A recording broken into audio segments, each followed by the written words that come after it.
Hello everyone, कैसे हो आप सब। आशा करता हूँ आप सब अच्छे होंगे, खुश होंगे और स्वस्थ होंगे। श्री अग्रसेन कॉलेज द्वारा चलाई जा रही ऑनलाइन क्लासेस में मैं मनीष जाधवन, फिजिक्स लेक्चरर, आपका हार्दिक स्वागत अभिनंदन करता हूँ। जैसा कि आपको ज्ञात है, कोरोना के कारण अभी ऑफलाइन क्लासेस की व्यवस्था नहीं हो पा रही, इसलिए हमने ऑनलाइन क्लासेस की व्यवस्था की है। इसी कड़ी में अपन बीएससी थर्ड ईयर की ऑनलाइन क्लासेस की शुरुआत करते हैं। बीएससी सेकेंड ईयर में मैंने आपको थर्मो वाला पार्ट और कुछ मैथमेटिकल फिजिक्स का पार्ट पढ़ाया था। इस साल बीएससी थर्ड ईयर में जो आपको मैं क्लास पढ़ाऊंगा या पेपर पढ़ाऊंगा, उस पेपर का नाम है क्वांटम मैकेनिक्स। तो देखते हैं, शुरुआत करते हैं। क्वांटम मैकेनिक्स क्या होती है, क्वांटम मैकेनिक्स में हमको क्या पढ़ना है, क्यों क्वांटम मैकेनिक्स की ज़रूरत पड़ रही है, और ये पुरानी फिजिक्स, इसका नाम क्वांटम मैकेनिक्स क्यों है, और पुरानी physics that is called classical mechanics से किस प्रकार से ये अलग है। ठीक है, तो आइए मेरे साथ चलिए।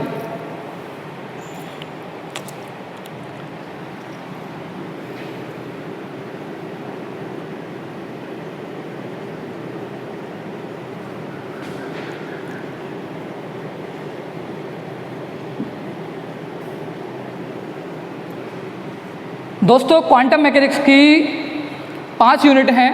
5 यूनिट में से अपन पहले शुरुआत करते हैं फर्स्ट यूनिट से। फर्स्ट यूनिट का नाम है डेवलपमेंट ऑफ क्वांटम मैकेनिक्स, कि क्वांटम मैकेनिक्स का जन्म कैसे हुआ। देखो, अभी तक जो अपन ने फिजिक्स पढ़ी थी, एक्चुअल में जो 90 सेंचुरी थी, 1900 ईस्वी तक जो फिजिक्स चलती थी, उस फिजिक्स का नाम था क्लासिकल मैकेनिक्स। Classical mechanics. जो 19वीं सदी तक जो फिजिक्स चलती थी, उसका नाम था क्लासिकल मैकेनिक्स, और जो 19वीं सदी के बाद जो फिजिक्स आई है, उस फिजिक्स का नाम है क्वांटम मैकेनिक्स। देखो, जो क्लासिकल मैकेनिक्स थी, इसमें कौन कौन सी फिजिक्स आती है। जो न्यूटोनियन मैकेनिक्स,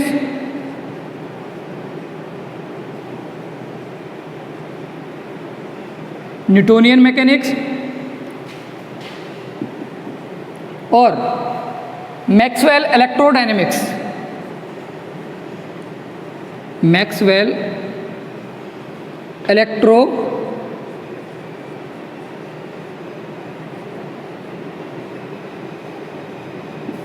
डायनामिक्स। जो ये पुरानी फिजिक्स है 19वीं सदी तक, उस फिजिक्स का नाम है क्लासिकल मैकेनिक्स। क्लासिकल मैकेनिक्स में अपन पढ़ते हैं न्यूटोनियन मैकेनिक्स और मैक्सवेल इलेक्ट्रोडायनामिक्स। न्यूटोनियन मैकेनिक्स में अपन ने बात की थी मैकेनिक्स की। मैकेनिक्स न्यूटन्स के लॉ ऑफ मोशन, ग्रेविटी और जो फोर्स वगैरह की बात करते हैं, जो सब न्यूटोनियन मैकेनिक्स में आता है। और जो मैक्सवेल की जो इलेक्ट्रोडायनामिक्स है, इलेक्ट्रिक फील्ड, मैग्नेटिक फील्ड और जो इसकी वगैरह की बात करते हैं, तो वो किस में आती है, मैक्सवेल की इलेक्ट्रोडायनामिक्स में। अब 19वीं सदी तक जो फिजिक्स है, उसका नाम है क्लासिकल मैकेनिक्स, और जो नई आई है उसका नाम है क्वांटम मैकेनिक्स।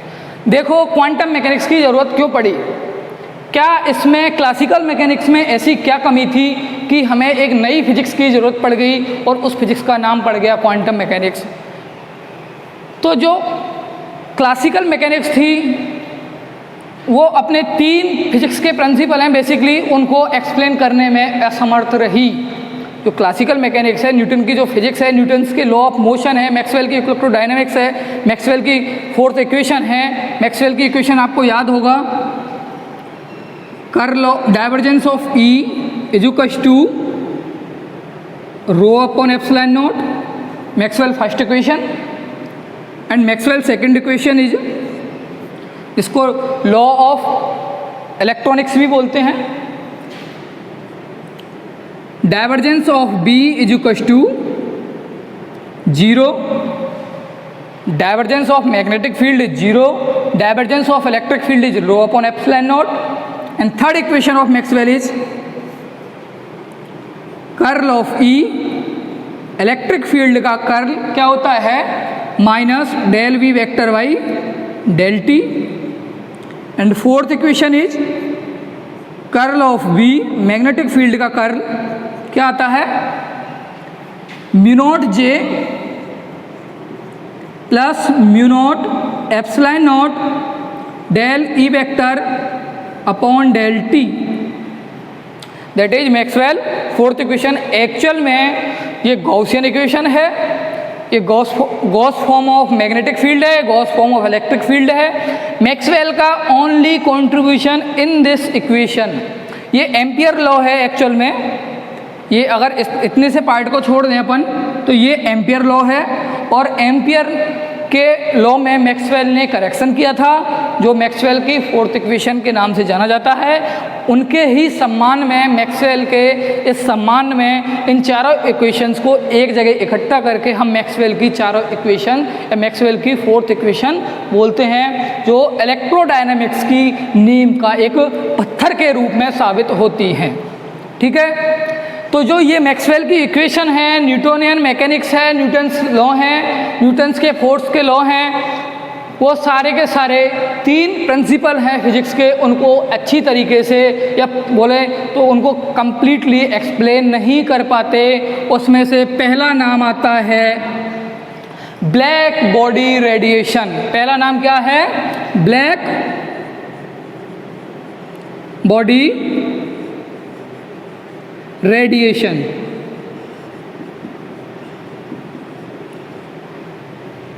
कृष्णिका विकिरण, कृष्णिका विकिरण। अभी हम एक एक को समझेंगे कि क्या होता है ये। तो जो क्लासिकल मैकेनिक्स है, ब्लैक बॉडी रेडिएशन, कृष्णिका विकिरण, ऐसे तो अपन इसको 12th क्लास में थोड़ा बहुत इसका आइडिया ले चुके हैं कि ब्लैक बॉडी क्या होती है। तो उसी में उससे जो ब्लैक बॉडी से जो रेडिएशन निकलता है उसको क्या बोलते हैं, ब्लैक बॉडी रेडिएशन। तो जो ब्लैक बॉडी रेडिएशन को जो क्लासिकल मैकेनिक्स या न्यूटन्स के लॉ या मैक्सवेल इक्वेशन इसको क्या नहीं कर पाई, एक्सप्लेन नहीं कर पाई। और दूसरा नाम आता है इसमें फोटो इलेक्ट्रिक इफेक्ट।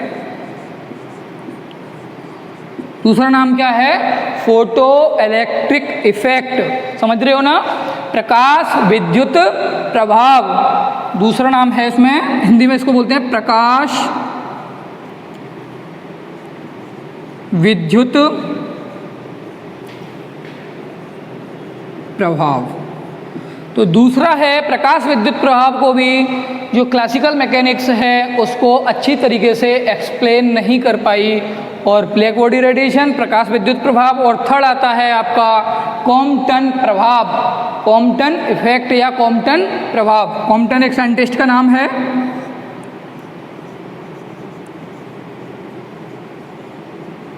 कॉम्पटन्स इफेक्ट या कॉम्पटन प्रभाव। तो ये फिजिक्स के बेसिकली 3 फिनोमिना है, इनको क्लासिकल मैकेनिक्स एक्सप्लेन नहीं कर पाई। तो 19वीं सदी में जाके एक साइंटिस्ट हुए 19वीं सदी में, उनका नाम था मैक्स प्लांक। उनका नाम था मैक्स प्लांक। उन्होंने एक नई फिजिक्स की शुरुआत की, उस फिजिक्स का नाम पड़ा क्वांटम मैकेनिक्स। और उन्होंने जो मैक्स प्लांक ने, आप जानते होंगे कि मैक्स प्लांक का एक एनर्जी क्वांटाइजेशन का जो रूल है वो वेरी फेमस है, बहुत ज़्यादा फेमस है। उन्होंने बताया था कि एनर्जी होती है, जो अभी तक जो लोग बाग मान रहे थे कि एनर्जी सतत होती है या कॉन्टिन्यूस होती है, लेकिन प्लांक ने एनर्जी को सतत ना बताकर उन्होंने एनर्जी को डिस्क्रीट फॉर्म में बताया। उन्होंने बताया कि एनर्जी जिसको आप लोग सतत मान रहे हो वो सतत नहीं है, वो कॉन्टिन्यूस नहीं है, वो एक डिस्क्रीट फॉर्म में है, एनर्जी पैकेट्स के रूप में है। एंड जैसे मान लो कि बहुत सारी एनर्जी है ये, तो ये एनर्जी कंटिन्यूस नहीं होती है, एनर्जी डिस्क्रीट होती है। इसके एनर्जी के छोटे छोटे पैकेट्स होते हैं, इन पैकेट्सों को हम फोटोन बोलते हैं। इन पैकेट्सों को प्लांक ने क्या बोला था, फोटोन। फोटोन, ये मानो एक फोटोन है, ये दूसरा फोटोन है, तीसरा फोटोन इस तरीके से जितनी ज़्यादा एनर्जी उतने ज़्यादा फोटोन। तो मैक्स प्लांक ने एनर्जी को क्वांटाइज फॉर्म में बताया था और उन छोटे छोटे पैकेट्सों को, एनर्जी के छोटे छोटे पैकेट्सों को क्या बोलते हैं? फोटोन। और उन्हीं फोटोनों को हम क्वांटा भी बोला जाता है। क्या बोलते हैं? क्वांटा। क्वांटा। और इसी क्वांटा की वजह से इस फिजिक्स का नाम, इस मैकेनिक्स का नाम क्वांटम मैकेनिक्स पड़ गया और इसीलिए मैक्स प्लांक को क्वांटम मैकेनिक्स का जनक कहा जाता है। तो ठीक है, अब अपन देखते हैं कि ब्लैक बॉडी रेडिएशन में ऐसा क्या था कि ये क्लासिकल जो फिजिक्स थी वो इस ब्लैक बॉडी रेडिएशन को अच्छी तरीके से एक्सप्लेन नहीं कर पाई। तो अपन एक एक चीज़ के बारे में बात करेंगे, एक एक फिनोमिना के बारे में बात करेंगे। सबसे पहले अपन ब्लैक बॉडी रेडिएशन के बाद बात करेंगे, उसके बाद अपन फोटो इलेक्ट्रिक इफेक्ट के बारे में बात करेंगे, उसके बाद अपन कॉम्पटन इफेक्ट के बारे में बात करेंगे। तो ठीक है, अब मैं हेडिंग डालता हूँ black body radiation.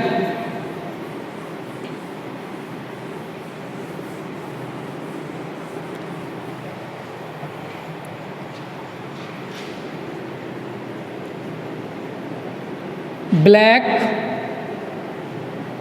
Body radiation,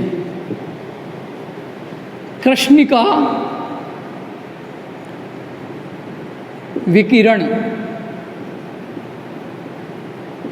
आप लोग इसके नोट्स बना लीजिए अपने घर पर बैठ करके अच्छी तरीके से। एक फेयर कॉपी में जो अपन पढ़ाया जा रहा है उसके अच्छे से नोट्स प्रिपेयर कीजिए और घर पर अपने पढ़ाई कीजिए। ठीक है, तो ब्लैक बॉडी रेडिएशन क्या होता है? सबसे पहले अपन बात करते हैं ब्लैक बॉडी। एक्चुअल में एक होलो मेटल, एक स्फीयर है, एक होलो मेटेलिक, आपके पास कोई होलो एक स्फीयर है और अगर अपन इसकी होलो स्फीयर की अंदर वाली मेटल का है ये, इसकी अंदर वाली सतह को मान लो आप इसकी होलो मेटल की अंदर वाली सतह को अगर आप ब्लैक कलर से पेंट कर देते हो तो ये एक ब्लैक बॉडी का रूप धारण कर लेती है। तो मैं इसको अभी ब्लैक कलर से इसका पेंट कर रहा हूँ। ये मानो मैंने इसके ऊपर ब्लैक कलर का पेंट कर दिया। ठीक है, ये अपन ने एक ब्लैक बॉडी के अंदर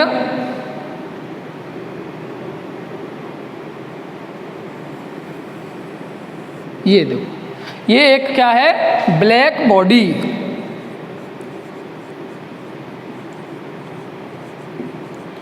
अब ब्लैक बॉडी के साथ एक शब्द जुड़ रहा है रेडिएशन, यानी कि विकिरण। अब ये ब्लैक बॉडी रेडिएशन कैसे इमिट करेगी? अब मान लो इस ब्लैक बॉडी को एक मेटेलिक होलो स्फीयर है, इसके अंदर अपन ने ब्लैक कलर का पेंट कर दिया। अब अपन इसको थोड़ा सा वर्नर पर रखकर अपन इसको हीट प्रदान करते हैं। अंदर से इसको यहाँ से कोई वर्नर से अपन हीट देते हैं तो क्या होगा? ये हीट मेटल के ऊपर जाएगी, मेटल की दीवारों से टकराएगी। तो ये मेटल के अणु क्या करेंगे? कंपन करना स्टार्ट कर देंगे। जो इसके जो दीवार के अणु हैं, जो परमाणु हैं, ये क्या करेंगे? कंपन करेंगे। और इस कंपन की वजह से क्या होगा? इसके अंदर एक इलेक्ट्रोमैग्नेटिक वेव्स का निर्माण होगा। इसके अंदर क्या होगा? इलेक्ट्रोमैग्नेटिक वेव्स का निर्माण होगा। और ये इलेक्ट्रोमैग्नेटिक वेव्स को जब अपन इसके बाहर इसके अंदर एक छिद्र कर देते हैं और ये इलेक्ट्रोमैग्नेटिक रेडिएशन, ये वेव्स इसके बाहर से निकलती हैं और उसी इलेक्ट्रोमैग्नेटिक वेव्स को क्या बोलते हैं? Black body radiation. क्यों बोलते हैं ब्लैक बॉडी रेडिएशन? क्योंकि पहली बात तो ये ब्लैक कलर से पेंट हो रखा है और जब ये इलेक्ट्रोमैग्नेटिक रेडिएशन है तो ये ब्लैक कलर की बॉडी से ये निकल कर आ रहा है, तो इसको क्या नाम बोलेंगे? Black body radiation. तो ये मान लो ये इस तरीके से जब अपन इसको वर्नर से इसको गर्म करते हैं तो जब ये इसके अणु हैं, परमाणु हैं, ये क्या करते हैं? वाइब्रेट करते हैं और वाइब्रेशन की वजह से इसके अंदर वेव्स का निर्माण होता है। और ये वेव्स क्या करती हैं? अब ये वेव्स जैसे मान लो इस परमाणु से एक वेव्स बनी, ये वेव्स आगे ट्रेवल करेगी तो इस जगह इस दीवार से टकराएगी, इस दीवार से टकराएगी तो कुछ तो इसका पार्ट का क्या होगा, अवशोषण हो जाएगा, और कुछ इसका पार्ट क्या होगा, परावर्तित हो जाएगा। अब परावर्तित हो गया तो क्या होगा, ये फिर आगे जाके इससे टकराएगी और फिर यहाँ पे कोई परमाणु है उसको वाइब्रेट करेगी, और फिर इस तरीके से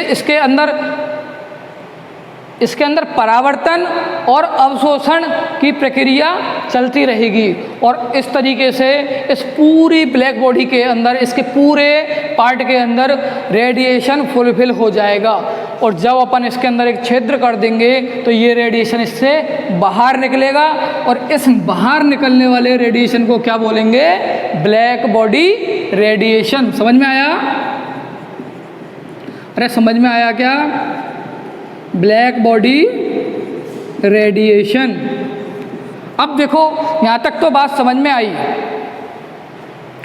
यहाँ तक तो बात समझ में आई।